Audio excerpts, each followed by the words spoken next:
Hey everybody.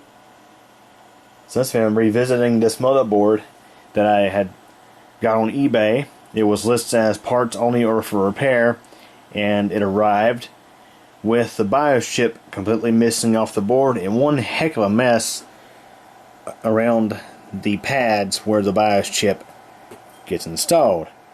Now, in the previous video, I reinstalled a BIOS chip that was supplied apparently brand new with this motherboard. At least they were nice enough to include a replacement BIOS chip.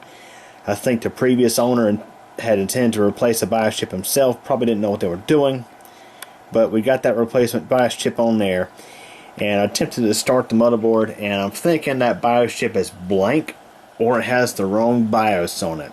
So in this video we're going to be doing a first on this channel. We're going to be externally flashing this chip, this little bitty chip right there made by Winbond. We're going to be flashing that using a CH341A USB to serial programmer. So these kits are available on Amazon. They come with a bunch of little things, and what they allow you to do is they allow you to either flash a chip that's not installing anything using this adapter, or flash a chip or read the contents of a chip that's currently installed on a board. Again, these come as a kit on Amazon. You get a few different things. For example, I have this partially set up. You have this 1.8 volt adapter because the chip that we're working with is a 1.8 volt chip. And you have other various things there. Now, come here and look at the CH341A. This is what it actually looks like right there. And I should note that when you order one of these, they're of course made in China. I can say that not much quality control is taking place with these because this one had a defect in its soldering. One of the pins of that CH341A controller was not even touching the pad. Matter of fact, the pad, what happened was the pad did not have any metal exposed. So when they soldered it, there was no solder on that pad. So I had to scratch the pad to expose some copper and then apply solder to that. But it's just a heads up that you might have experiencing this if you order this. One reviewer noted a defect on his 1.8 volt adapter. Mine looks okay. I don't see any issues with the soldering there. It's just something you have to watch out for if you order this. So the kit on Amazon is really just the hardware. They do not give you any software. You have to look up the software and look up directions online on how to even do this. So I've downloaded some software, and I'll put a link to the video description. And that software also includes a driver. So for example, I do not think we currently have a driver for this installed. So you can see we're missing the driver right there. So first thing we're going to do is we're going to install that driver. So what we need to do is go back to the folder we was in, copy this information, this file directory, and let's see if we have a compatible driver in here. We do. So there we are, USB CH341A. Alrighty, so now we have our driver installed. That's the first step.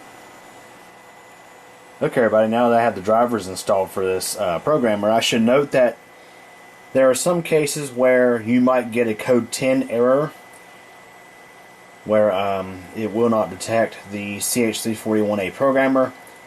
And what I had to do is I had to move to a different USB port. I was getting a code 10 error, more or less. The software wasn't seeing the device, and Windows was throwing a code 10 error saying the device wasn't working. So I put in a different USB port, and now it detects.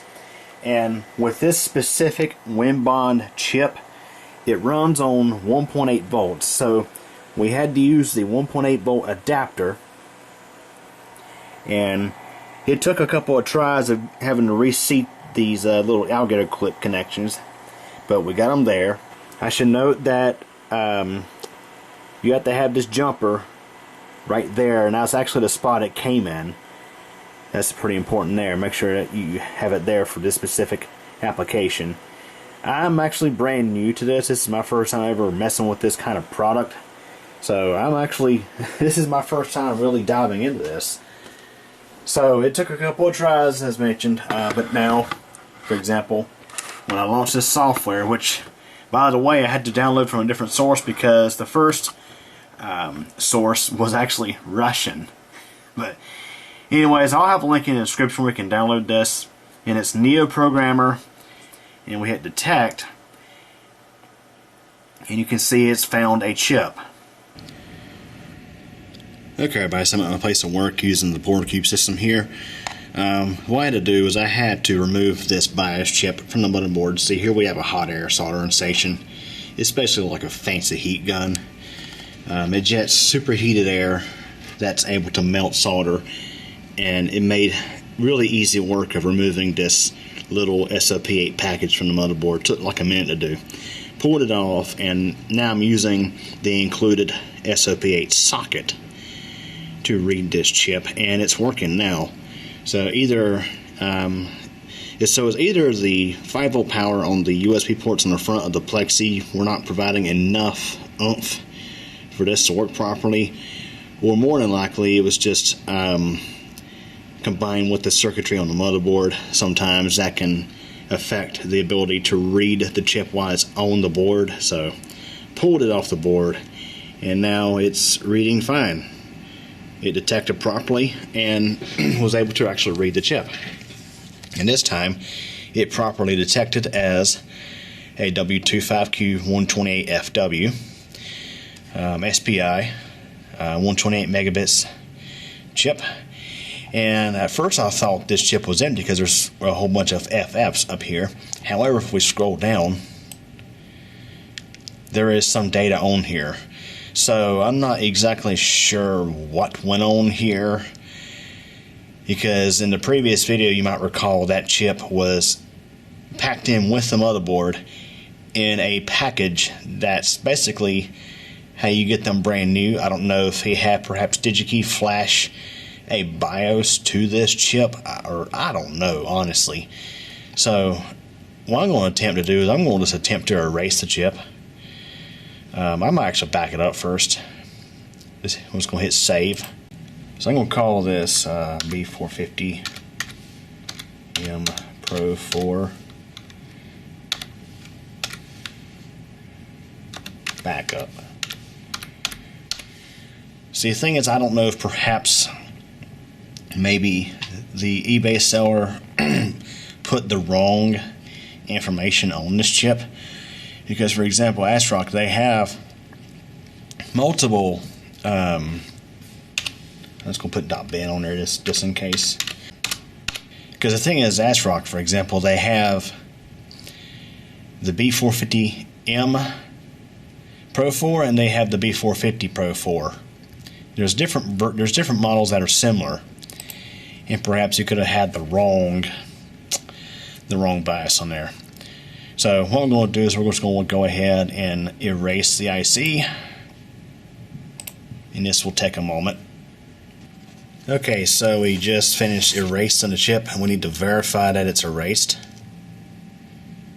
So we're going to do a blank check. And while that's running, let's go ahead and download a BIOS for this motherboard. So we have a Ryzen 7 1700X processor installed on the motherboard. So we're just looking here to see what BIOS we need for that. And so the 1700X is listed there. It's a Summit Ridge processor, and it says it works with all BIOS revisions.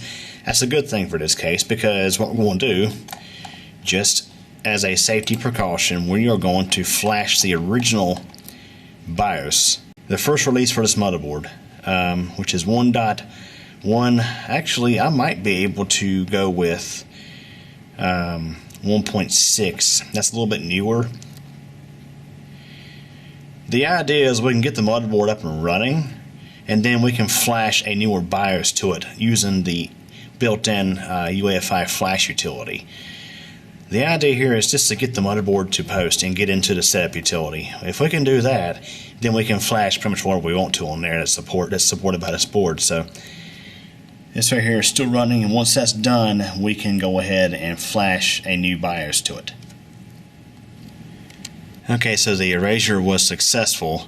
If we do another read, we can just check again. We should have all FFs this time. Okay, everybody, so now we have all FFs there. So this is now a completely blank chip. So now I'm going to go ahead and load in a new file to flash onto this chip. Okay, so in order to load a file, I had to rename this file from the ASRock website.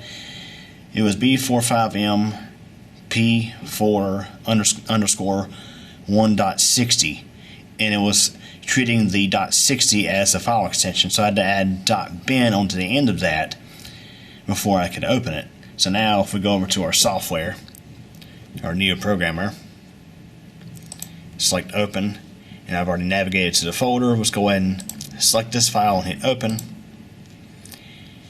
And now you can see, scroll down just a little bit, we have data.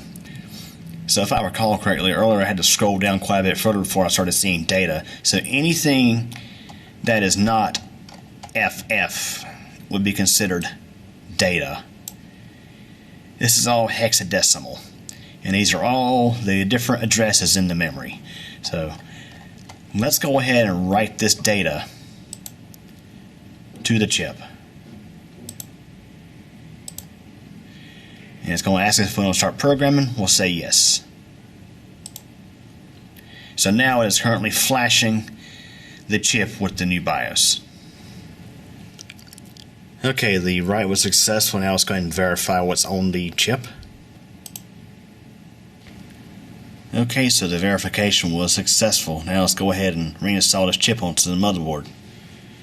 Okay, so to start out, I'm going to touch up those pads on the motherboard just a little bit, just to make sure that they have solder on them, because it looks like there's a couple that are kind of dry. They don't have anything on them. So we got this really fine, I think this is 6337 blend leaded solder. I'm just going to apply just a tad bit of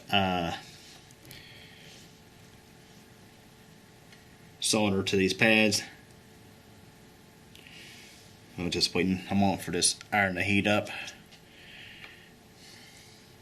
Again, don't need a whole lot, just a little bit. And I'd like to emphasize again that a little bit of solder goes a long way with surface mount soldering. Like literally just a tad goes a long way. Alright, now we're going to use the hot air station to carefully set this chip back into place. So we want to make sure that we have pin 1 in the correct direction.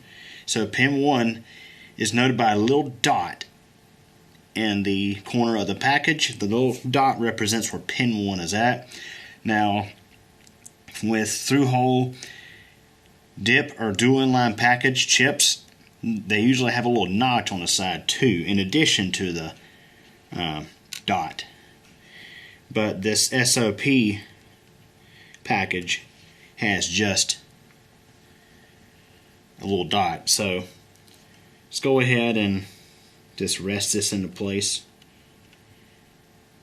And we're going to use the hot air station to melt the solder. Now if I can't get this to go with the hot air station like I want it, I can always resort back to using just a soldering pencil like I did in the previous video. One thing that's really important with the hot air station or the hot air gun is when you have it off the cradle, it's heating up, and you do not want to have it pointed toward anything combustible. So we're going to see if we can get this to settle into place.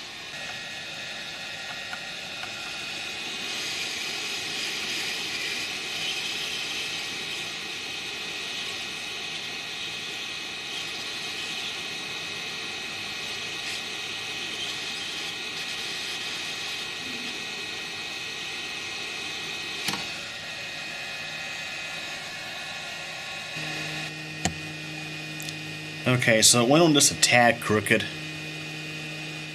but from what I can tell, we don't have any bridges, anything like that, so it should still be functional, although it is a little crooked. I don't want to risk damaging this trying to make it perfectly straight like a machine did it. But anyways, we're going to give this motherboard a try and see if it will post now that we have a verified correct BIOS loaded on that BIOS chip. Okay everybody, so we're back home now, and let's have a look what we have here. So we have this motherboard set up at a system on a table with, of course, the CPU still installed. Got some memory in there, and got this graphics card hooked up to this power supply, which ironically is a unit I had just refurbished, or repaired rather. This was my first unit that I had ever troubleshooted with the cover off, and I have video footage of that either already on the channel or coming soon to the channel. So yes, let's go and have a look at this motherboard. Let's go ahead and try to start this thing up.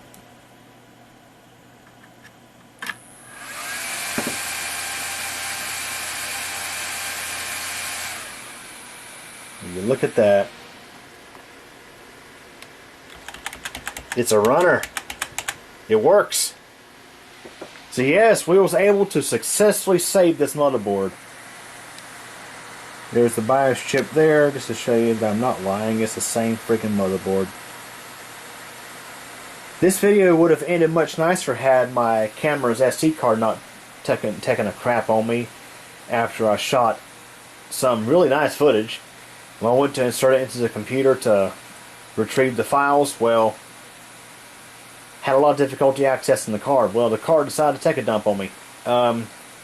I tried with Perplexity, and I was luckily able to recover some of the files. Unfortunately, it was none of the stuff I shot tonight. So, yeah, it's really unfortunate because I had my reaction to when this thing actually posted was priceless. But, of course, Murphy's Law says footage that you can't just recreate, that's when your card will fail.